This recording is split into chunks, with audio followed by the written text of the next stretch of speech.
Halo, selamat pagi pemirsa di Kota Medan, Riau, Palembang, dan daerah lain di Sumatera. Selama 30 menit ke depan, kami akan mengabarkan informasi menarik dari wilayah Sumatera dan sekitarnya. Bersama saya Prima Alvernia, inilah kabar Sumatera.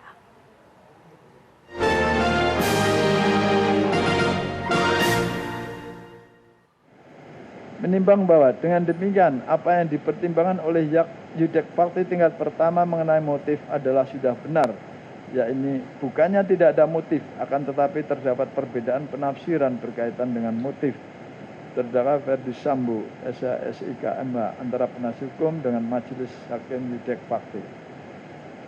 Bahwa motif ini semakin tidak jelas karena saksi-saksi penting seperti saksi Kuat Ma'ruf, saksi Susi yang berada di tempat kejadian di rumah di Magelang sejak awal tidak terbuka ketika ditanya oleh saksi Ricky Rizal Wibowo dan saksi Richard Elisir Budiang Lumiu tentang apa yang terjadi dan dijawab tidak tahu.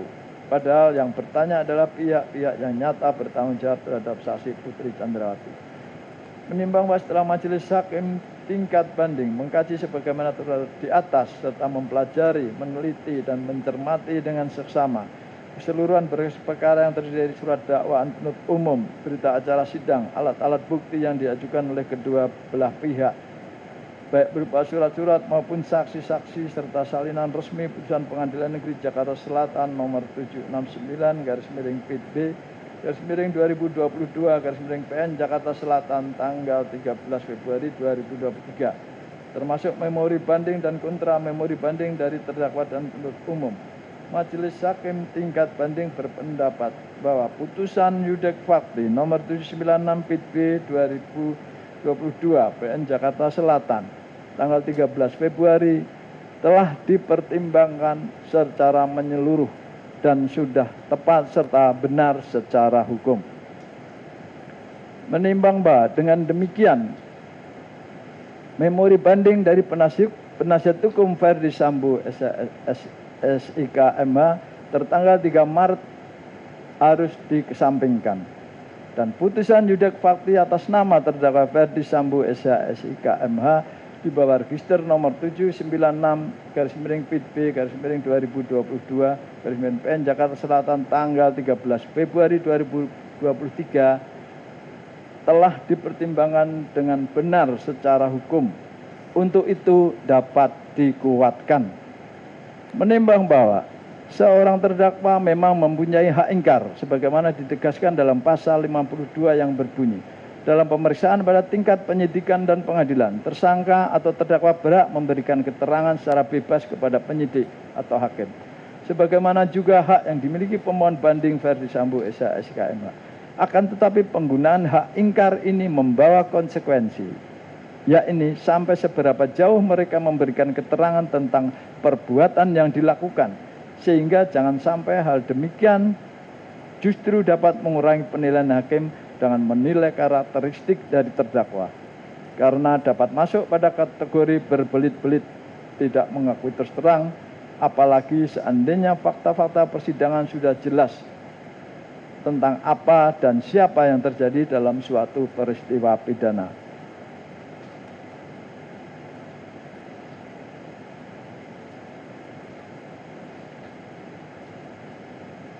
Menimbang bahwa keterangan terdakwa dalam kurung bukan pengakuan meminjam istilah dalam KUHP adalah merupakan salah satu alat bukti dari 4 alat bukti lain, yaitu keterangan saksi, keterangan ahli, surat, dan petunjuk.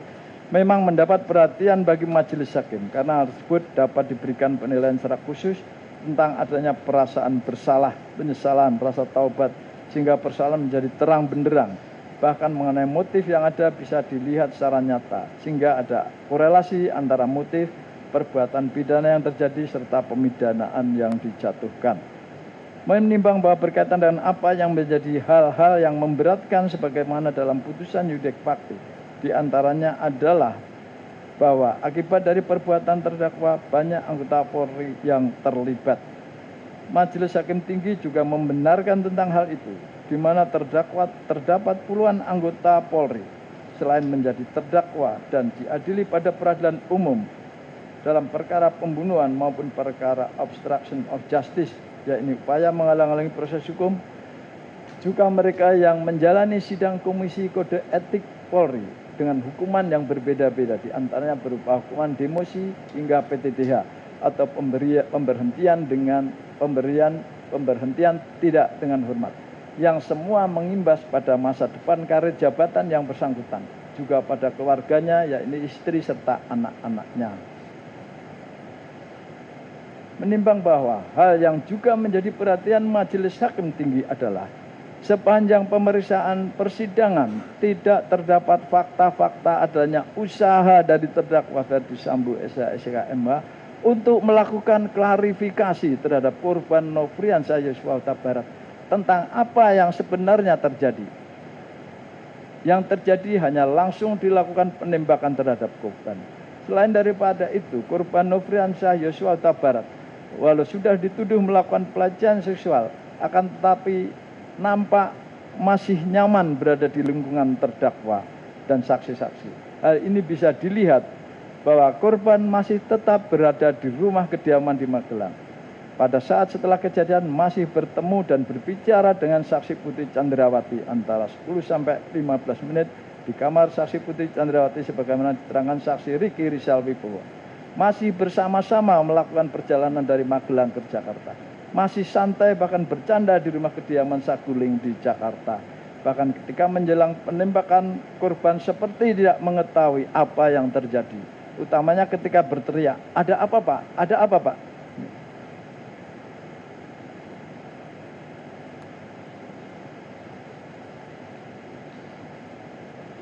Tidak ada sesuatu yang kebetulan. Juga tidak ada sesuatu yang sia-sia. Sekecil apapun apa yang terjadi, itu karena Allah Tuhan Yang Maha Esa. Semua tergantung kepada kita. Bagaimana kita bisa menyikapi tiap-tiap kejadian atau peristiwa yang terjadi.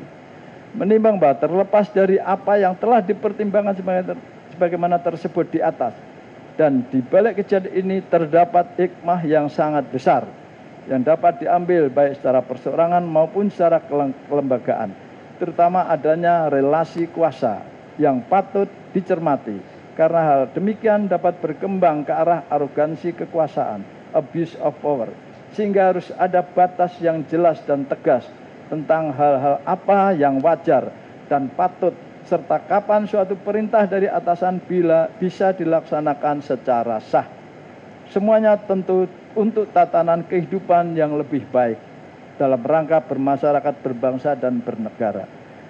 Menimbang bahwa karena terdakwa berada dalam tahanan dan tidak ada alasan yang cukup untuk mengeluarkan terdakwa dari tahanan, maka berdasarkan ketentuan pasal 242 Kitab Undang-Undang Hukum Acara Pidana, terdakwa harus ditetapkan untuk tetap berada dalam tahanan. Menimbang bahwa karena terdakwa dijatuhi hukuman, maka secara hukum harus dibebani untuk membayar biaya perkara, kecuali apabila dijatuhi pidana mati atau pidana seumur hidup, maka biaya perkara dibebankan pada negara. Mengingat pasal 340 KUH Pidana, yungto pasal 55 ayat 1 ke 1 KUH Pidana, dan pasal 49 yungto pasal 43 Undang-Undang Nomor 19 Tahun 2016 tentang perubahan atas Undang-Undang Nomor 11 Tahun 2008 tentang informasi dan transaksi elektronik, yungto pasal 55 ayat 1 ke 1 KUHP, Undang-Undang Nomor 8 Tahun 1981 tentang Kitab Undang-Undang Hukum Acara Pidana, serta peraturan hukum yang bersangkutan.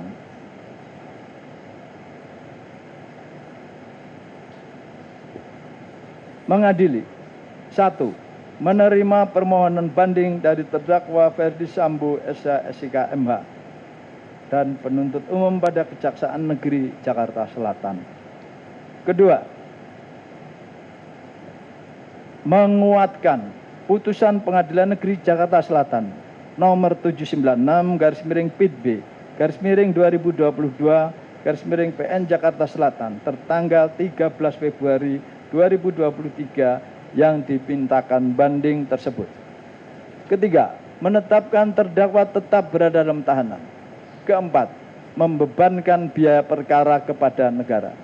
Demikian diputuskan dalam rapat permusyawaratan Majelis Hakim Pengadilan Tinggi DKI Jakarta pada hari Senin tanggal 10 April 2023 oleh Singgih Budi Prakoso, Sarjana Hukum Master Hukum sebagai Hakim Ketua, Ewit Sutriyadi Sarjana Hukum Master Hukum, H. Mulyanto, Sarjana Hukum Master Hukum, Abdul Fatah, Sarjana Hukum Master Hukum, dan Tony Pribadi, Sarjana Hukum Master Hukum, sebagai hakim anggota. Putusan tersebut pada hari Rabu, tanggal 12 April, diucapkan dalam sidang yang terbuka untuk umum oleh Ketua Majelis dengan dihadiri oleh hakim anggota tersebut, dibantu oleh Budiarto SHMH Panitra pengganti pada pengadilan tinggi tersebut, tanpa dihadiri oleh penuntut umum dan terdakwa atau penasihat hukum terdakwa.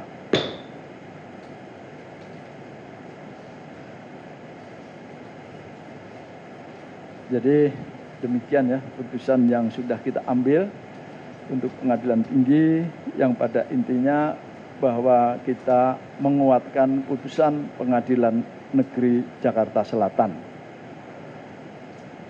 Dan putusan ini akan segera kita sampaikan kepada penuntut umum maupun kepada terdakwa atau penasihat hukumnya melalui Pengadilan Negeri Jakarta Selatan untuk memberikan kesempatan pada pihak-pihak untuk mengajukan upaya hukum berupa kasasi. Demikian, terima kasih atas perhatiannya dan sidang dinyatakan ditutup. Pemirsa, Kabar Sumatera akan segera kembali sesaat lagi.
Agar tubuh menjadi sehat, diperlukan motivasi.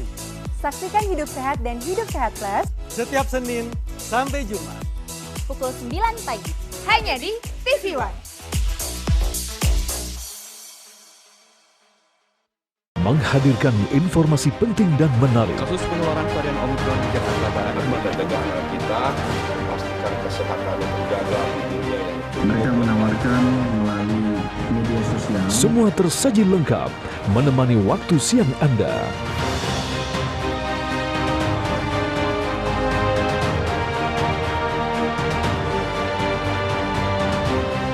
Saksikan Kabar Siang hanya di TV One.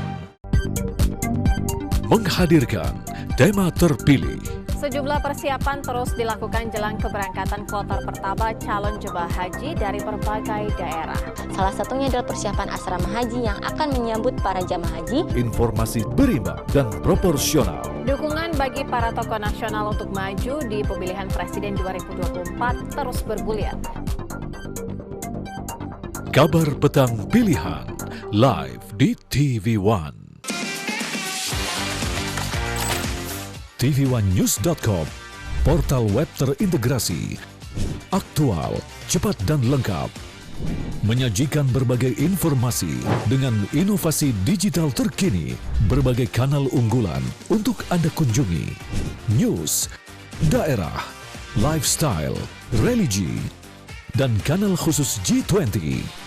tv1news.com, aktual, cepat dan lengkap, layanan konten digital terbaik untuk Anda.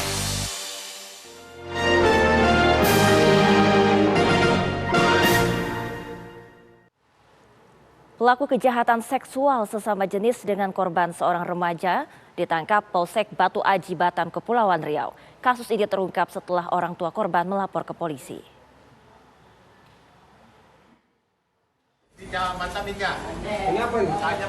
Pria penyuka sesama jenis ini pelaku tindak kejahatan seksual. Korbannya seorang remaja laki-laki berusia 13 tahun.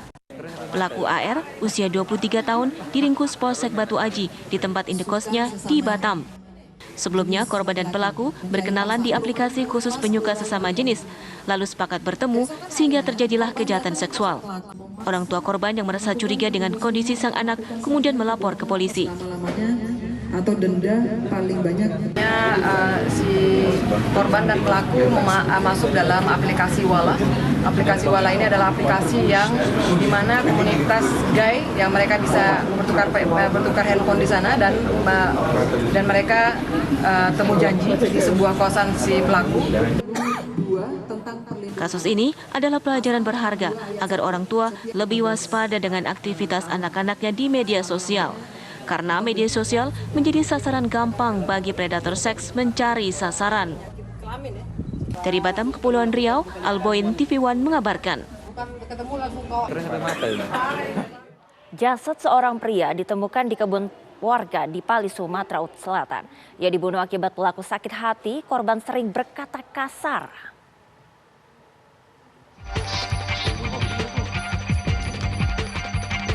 Jasad Redi Supawi usia 35 tahun ditemukan di kebun warga kawasan Desa Air Hitam, Kecamatan Penukal, Kabupaten Pali, Sumatera Selatan, 23 Januari lalu. Ada luka di kepalanya, dugaan awal Redi dibunuh. Polisi kemudian mendalami kasus ini dan menangkap pelakunya, Juandi, di Kecamatan Sungai Rotan, Kabupaten Muara Enim. Saat diringkus, ia mencoba melawan sehingga polisi menembak kakinya. Pelaku sempat ada tindakan melawan petugas kepolisian, tapi kami berhasil mengamankan. Untuk pemeriksaan sementara ini pelaku tunggal atau gimana dan motifnya apa nih? Untuk sementara ini masih kami dalami, tapi motifnya itu adalah dendam karena ada masalah pribadi antara tersangka dengan korban. Dalam pemeriksaan terungkap alasan pelaku membunuh korban. Ia sakit hati, korban kerap berkata kasar. Dari Penukal Abab Lematang Ilir Pali, Sumatera Selatan, Boris Simbolon TV One mengabarkan.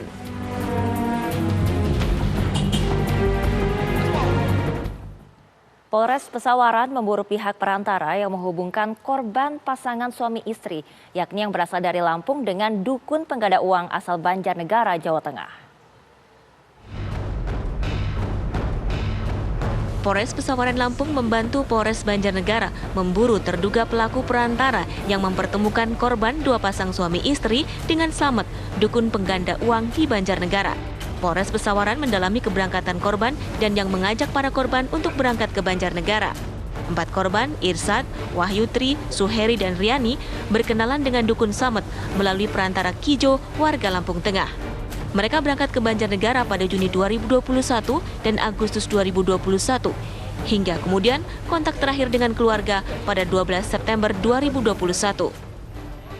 Melakukan penyelidikan sebagaimana yang dimintakan oleh pimpinan terkait dengan keberangkatan korban. Ya, siapa yang melakukan, siapa yang mengajak, kemudian apa yang dibawa. Mudah-mudahan bisa kita ungkap dan bisa bekerja sama dengan Polres Banjarnegara. Dari 12 korban kekejaman dukun pengganda uang Slamet, 4 diantaranya warga Lampung. Semua korban dikubur oleh Slamet di kebun yang berada di lereng bukit di Wanayasa, Banjarnegara, Jawa Tengah. Dari Pesawaran Lampung, Pujiansyah, Nanang, TV One mengabarkan. Ya, penyelundupan sejumlah barang dari Cina digagalkan Polrestabes Palembang, Sumatera Selatan. Di antaranya dalam mesin motor gede bernilai miliaran rupiah.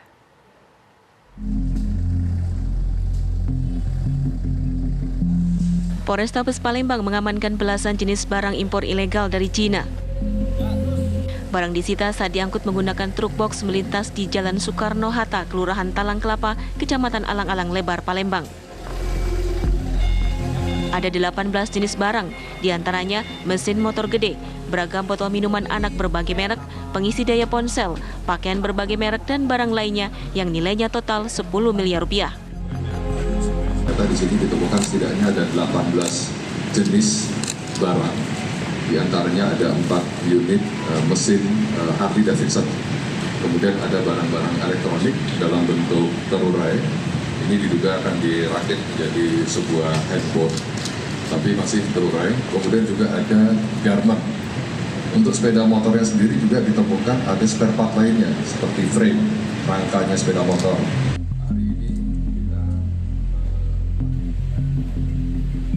Sementara 2 orang ditangkap, sopir dan pihak ekspedisi. Petugas masih menelusuri siapa pemilik barang-barang tersebut.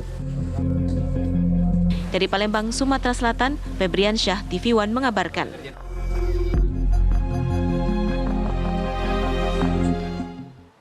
Menghadapi arus mudik Lebaran tahun 2023, SDP Cabang Bakauheni Lampung menyiapkan ada sebanyak 65 kapal besar untuk penyeberangan Merak Bakauheni.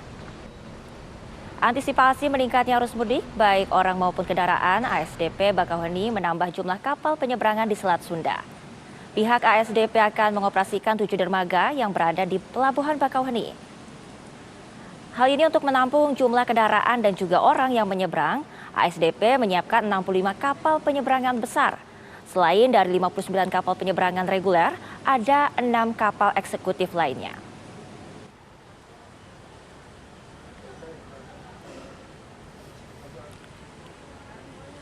Pemirsa, Kabar Sumatera akan segera kembali sesaat lagi.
Agar tubuh menjadi sehat, diperlukan motivasi.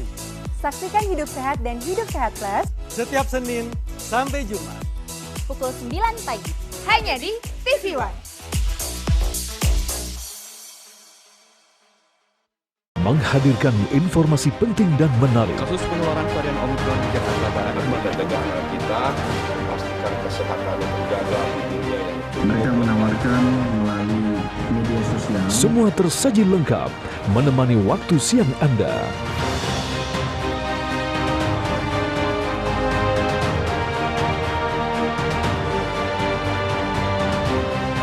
Saksikan Kabar Siang hanya di TV One.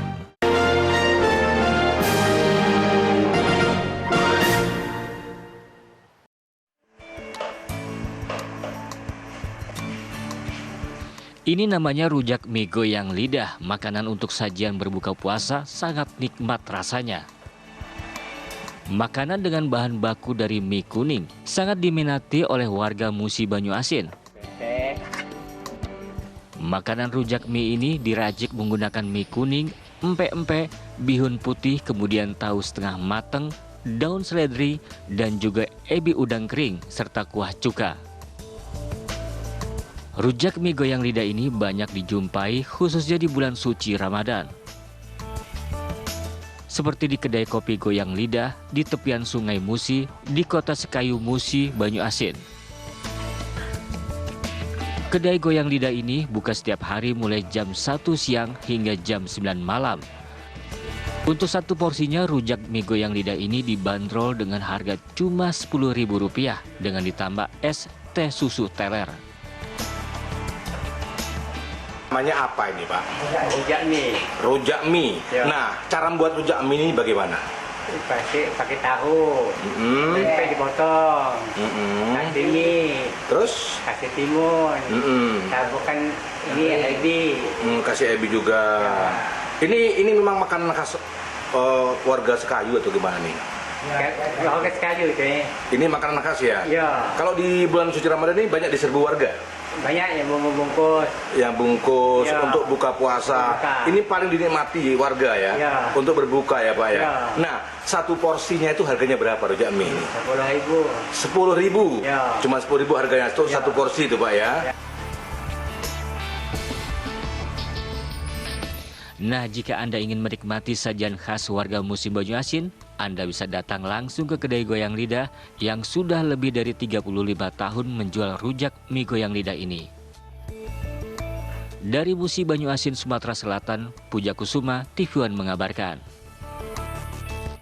Sebuah masjid yang dibangun berbahan giok menjadi tujuan wisata religi. Selain memperindah masjid, bahan giok membuat masjid terasa sejuk sehingga ibadah menjadi lebih khusyuk.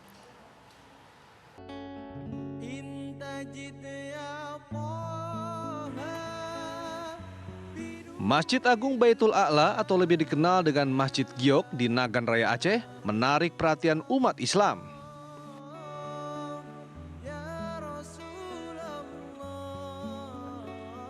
Dijuluki Masjid Giok karena masjid ini dibangun dari bahan utama batu mulia giok.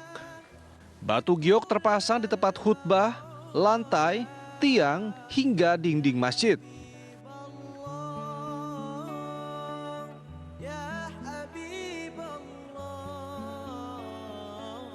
Warna alami batu giok membuat Masjid Baitul A'la terlihat indah. Giok yang digunakan berasal dari pegunungan Butong Ate di Nagan Raya.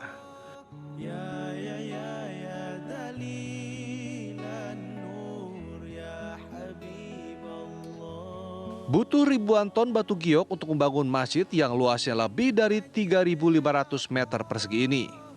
Keindahan Masjid Giok menyebar ke berbagai penjuru Indonesia dan membuat banyak umat muslim untuk berkunjung.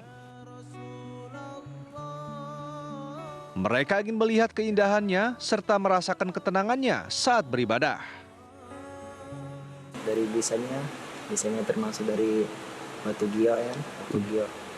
Termasuk di Nagan Raya termasuk batu giok nih satu penemuan yang paling banyak.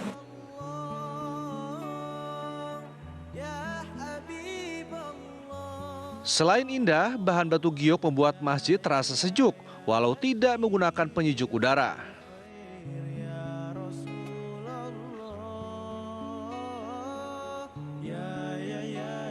Jadi masjid ini sangat adem suasananya, itu tanpa mati asi kita dalam beribadah itu masuk kemari begitu sangat tenang.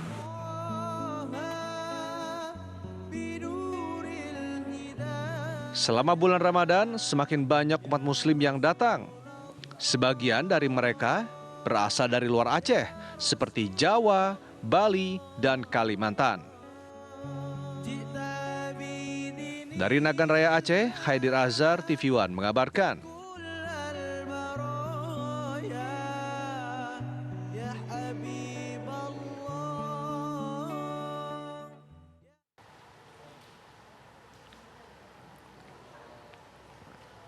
Kabar tadi sekaligus menutup jumpa kita di Kabar Sumatera. Saya Prima Alvernia pamit, terima kasih dan sampai jumpa.